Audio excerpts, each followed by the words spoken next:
Eh bien, salut à tous et à toutes, c'est Prothèse94410. Je reviens dans cette série In the World. Oui, j'ai bloqué un petit moment, donc je m'excuse pour le retard, pour le très peu de personnes qui me regardent, hein. Je crois que la dernière fois que j'ai regardé les résultats, j'ai eu 17 vues sur ma première vidéo, 13 sur ma deuxième, puis la dernière, je savais qu'elle allait intéresser personne, du coup elle a eu que 3 vidéos. Enfin, que 3 visionnages plutôt. Désolé.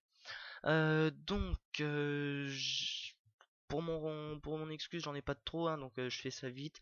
En gros, j'ai pas trouvé de sujet intéressant à vous faire, donc je reviens avec un truc que j'ai trouvé dans un livre, dans un bouquin. Donc voilà, je suis comme quoi je suis vraiment à la ramasse, hein. Généralement, mes sujets, je les trouve un peu partout sur Internet, les bouquins, j'en apprends dans la vraie vie, enfin voilà.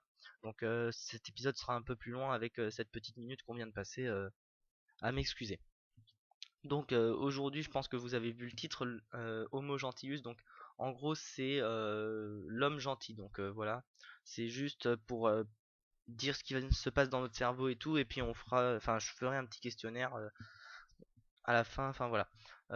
Donc on va commencer. Bon bah, on commence avec le premier chapitre. Purée, je suis crevé, désolé. Hier, je me suis couché assez tard. Euh, donc premier chapitre, le cerveau fait la morale. Euh, Bah, on l'entend peut-être pas forcément, mais on a tous une petite voix dans la tête qui nous dit fais pas ci, fais pas ça, patati patata, enfin voilà. Euh, Elle vient pas des parents ni des profs. Donc ça c'est quelque chose que je tiens à dire parce que j'ai longtemps cru que mes parents avaient une influence sur moi, alors qu'en fait c'est juste enfin voilà, en gros je suis un malade mental, enfin si je peux dire ainsi.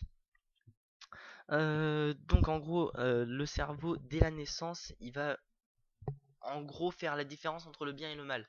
Quand vous êtes bébé, vous allez pleurer devant des images violentes et vous allez rire devant des images drôles. Enfin voilà. Euh, donc l'homme est viscéralement généreux. Donc en gros, c'est les viscères. Enfin les viscères, c'est une partie du cerveau, patati patata. Enfin voilà. Je passe juste pour pas faire un cours de SVT. Donc l'homme est viscéralement généreux et déteste tuer ses semblables. Enfin ça c'est ce qu'on dit. Parce que quand on allume la télé, on ouvre un journal, on va sur internet, bah on découvre en tout cas que c'est pas le cas. Il y a des guerres, il y a des meurtres, il y a de la torture, enfin il y a plein de violences comme ça qu'on peut voir. Et pourtant par contre, de plus en plus d'études démontrent que nous serions fondamentalement bons. Et oui, c'est bizarre, hein, mais qu'est-ce que je voulais que voulez-vous que je vous dise? Alors, passons au chapitre 2 qui est légèrement plus petit. Donc, comment ça se passe dans notre cerveau? Comment ça se fait que d'un côté on différencie le bien, de l'autre côté on différencie le mal, patati patata. Oui, je sais, c'est une nouvelle expression, patati patata, ça va me suivre. Alors, notre cerveau fait naturellement la différence entre une blessure accidentelle, donc par exemple lorsqu'on fait la cuisine, qu'on se coupe, qu'on vient de s'arracher un doigt, enfin voilà, je pense pas que ça arrive, mais voilà quoi. Enfin, si, quoi que ça peut arriver de temps en temps. Bon, ça fait rien, continuons. Et il y a aussi les blessures intentionnelles. Donc, c'est quand quelqu'un va nous marcher sur le pied volontairement. En gros, il va voir notre pied, il va faire ah, lui, je veux lui écraser le pied. Aïe, mais pourquoi tu m'as fait mal? Enfin voilà. Donc, dans le premier cas, en gros, quand on se coupe par mégarde, je vais dire, euh, les aires de l'empathie s'activent. Donc, c'est une zone du cerveau. Mais dans le second cas, au cas où on se ferait marcher sur les pieds, le cerveau réagirait plus fortement en sollicitant notamment les zones impliquées dans les émotions et le raisonnement. Donc en gros c'est tout ce qui va être, bon je vais pas dire l'amour, mais enfin en gros la colère, enfin voilà tout ce qui est comme ça, je vais pas m'attarder sur des détails. On atteint bientôt les 5 ou 6 minutes que je me donne à chaque fois pour chaque épisode. Donc là, c'est un petit questionnaire. En gros, je vous ai expliqué globalement comment on faisait la différence entre le bien et le mal.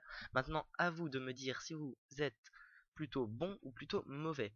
Donc, pour ceux et celles qui voudraient donner une réponse, dans les commentaires, j'irai carrément mettre la question, entre guillemets, et vous direz si oui ou sinon vous le feriez ou pas. Donc en mettant un petit pouce vert ou rouge, je ne sais plus, je ne sais pas si ça y est dans les commentaires, mais je faudrait que je vois. Ou sinon vous placez un commentaire à mon commentaire. Enfin voilà, en gros, débrouillez-vous, faut que ça tienne. Donc, alors première question. Vous êtes sur un pont, un train arrive, et le seul moyen de protéger des ouvriers qui sont en dessous de vous serait de prendre l'inconnu qui est à vos côtés et de le balancer pour que le train déraille. Est-ce que vous le feriez? Deuxième question. La seule solution pour sauver 5 patients sur le point de mourir d'une défaillance d'un de leurs organes serait de tuer un homme sain pour prélever sur lui des organes nécessaires. Le feriez-vous? Dernière et troisième question, ou troisième et dernière question comme vous voulez. Vous êtes en guerre, l'ennemi est là, vous êtes caché avec les gens de votre village, mais manque de bol, votre bébé, ou si vous n'êtes pas adulte, votre petit frère qui est encore à l'âge de bébé, ou votre petite sœur qui est à l'âge bébé, commence à pleurer et hurler. Vous lui couvrez la bouche de votre main pour pas attirer l'attention des soldats. Car s'il vous repère, il vous tue tous. Donc n'oubliez pas que vous êtes avec votre village. Mais si vous maintenez votre main, votre petit frère, petite sœur, enfant, enfin voilà ce que vous voulez, mourra obligatoirement. Donc faut choisir entre la vie de tout un village ou la vie d'un bébé. Est-ce que vous le feriez? Donc, merci, s'il vous plaît, de répondre sincèrement aux questions et de pas faire votre kikou en essayant d'être le plus méchant possible ou le plus gentil ou je ne sais quoi. Essayez de répondre vraiment sincèrement, c'est juste pour voir, pour moi savoir, enfin voilà quoi. Donc c'est fini, on a bien dépassé le temps là, il y a 7 minutes 30 de tournage, enfin d'enregistrement plutôt. Et donc je vous dis merci d'avoir regardé cette vidéo. Si vous voulez, vous pouvez aller voir le In the World numéro 3. Il est pas très intéressant et assez compliqué à comprendre, mais passez-y faire un tour.